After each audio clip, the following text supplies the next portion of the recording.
Hello, sweet friends, and welcome back for another part of our James and the Giant Peach adventure. I'm here to share 2 more chapters with you today, but first let's remember what we read last time we were together. So last time we were together, James had been locked out of his house and out into the dark to clean the yard. He hasn't eaten all day. His aunts had locked him away. There's trash in the yard from all the people coming to see the giant peach. James walked over to the peach, which looked like a big glass ball in the moonlight with dew all over it, and he found a hole at the bottom. And he decided he was going to climb in the hole, and it turned out it wasn't a hole, it was actually a tunnel.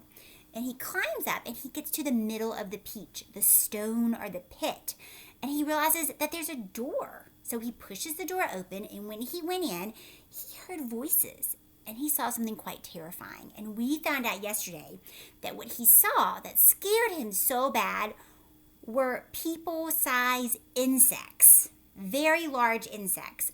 We had Miss Spider, Ladybug, the centipede, the earthworm, old green grasshopper, and silkworm who was sleeping on the floor.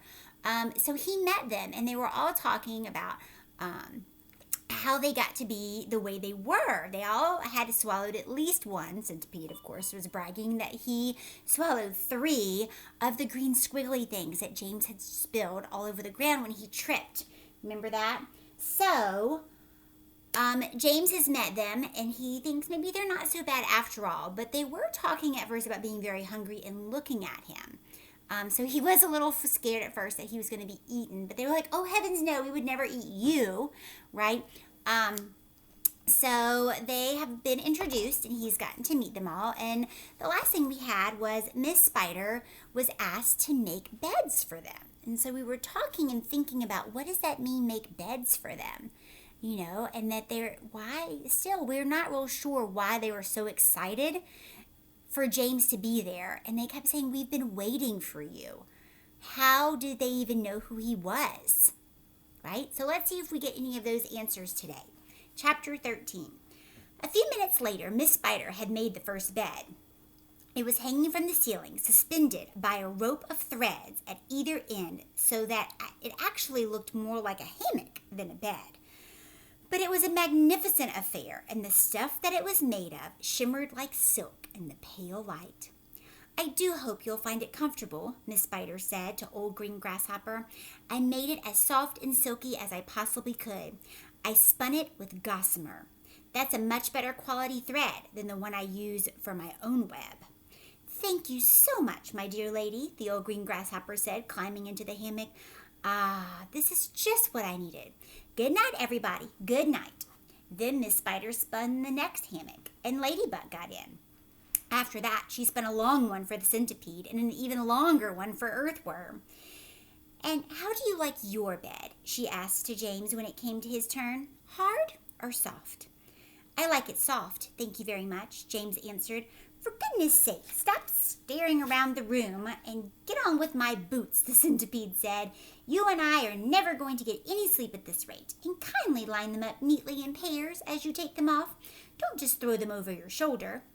James worked away frantically on the centipede's boots. Each one had laces that had to be untied and loosened before it could be pulled off. And to make matters worse, all those laces were tied up in the most complicated knots that had to be unpicked with fingernails.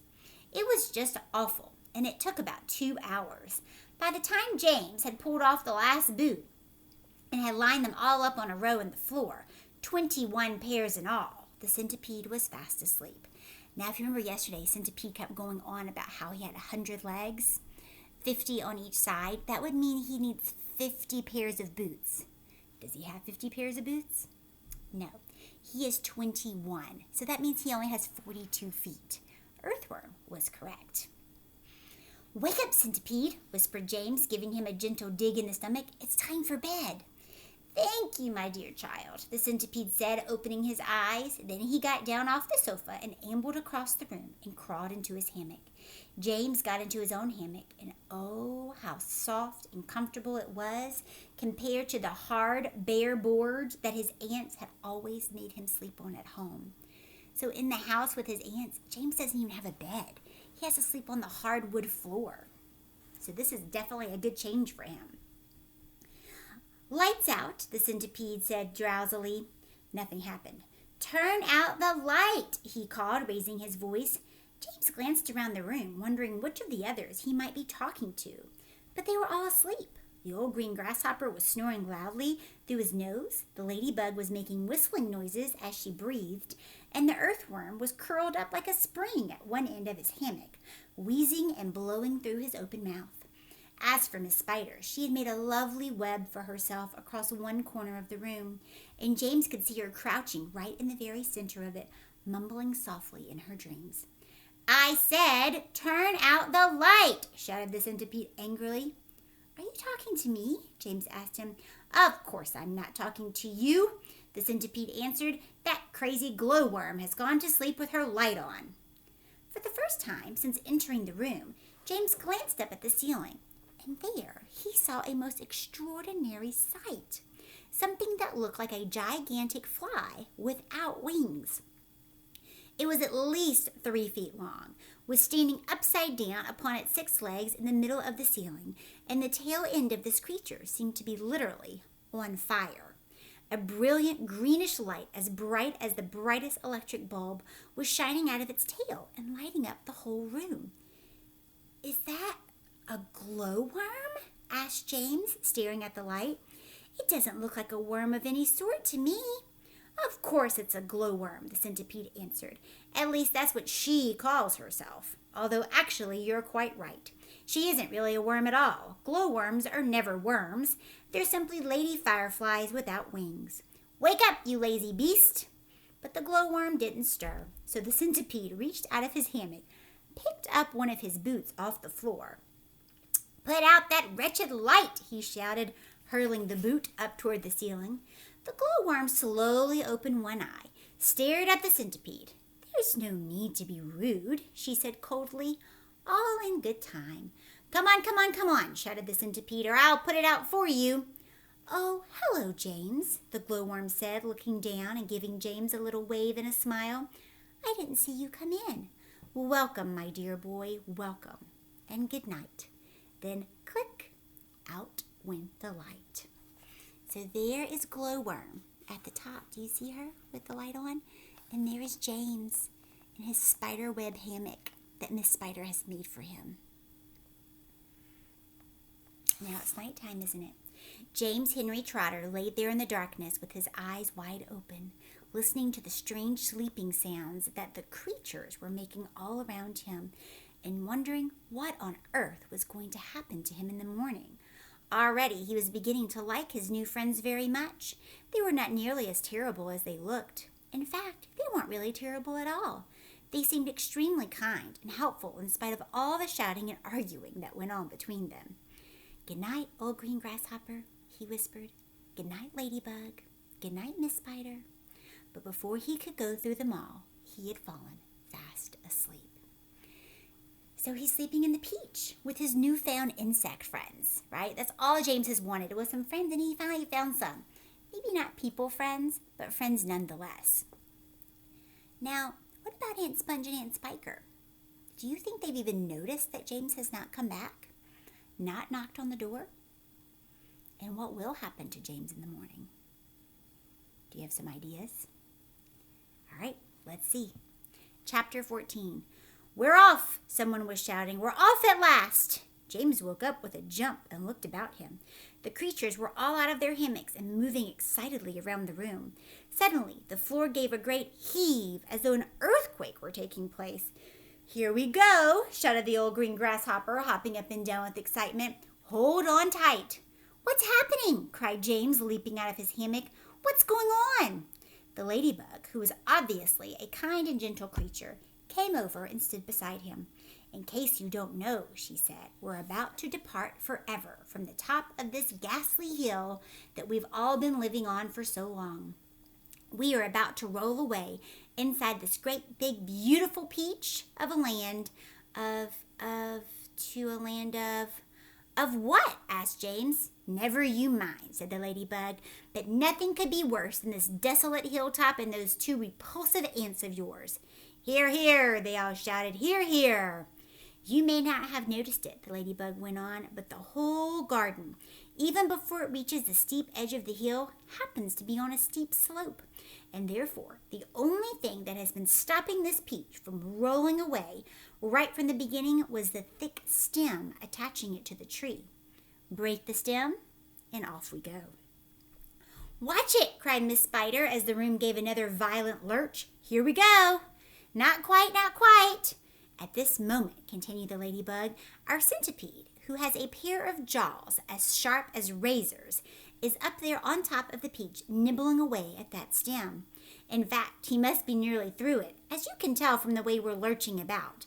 "Would you like me to take you under my wing so you won't fall over when we start rolling?" "It's very kind of you," said James, "but I think I'll be all right."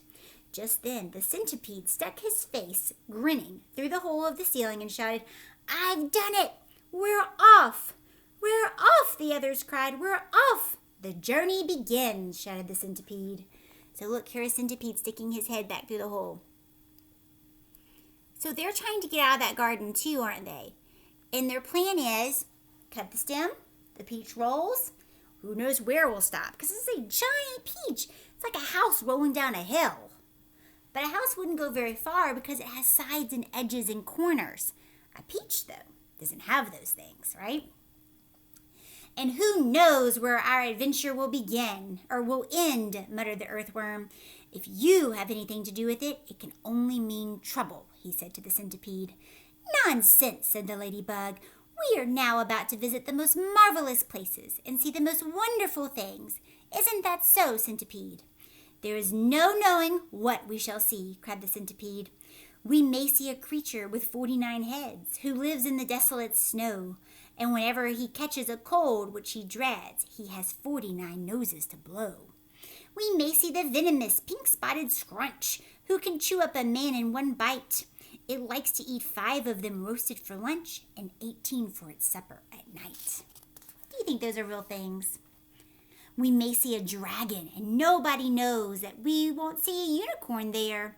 We may see a terrible monster with toes growing out of the tufts of its hair.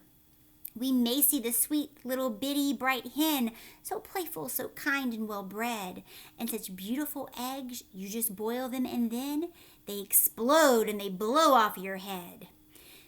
The new and the rhinoceros, surely you'll see, and that ginormous, horrible gnat, whose sting when it stings you goes in at the knee and comes out through the top of your hat.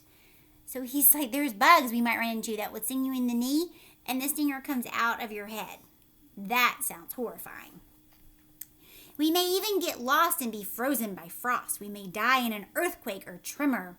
Or nastier still, we may even be tossed on the horns of a furious dilemma. But who cares? Let us go from this horrible hill. Let us roll, let us bowl, let us plunge.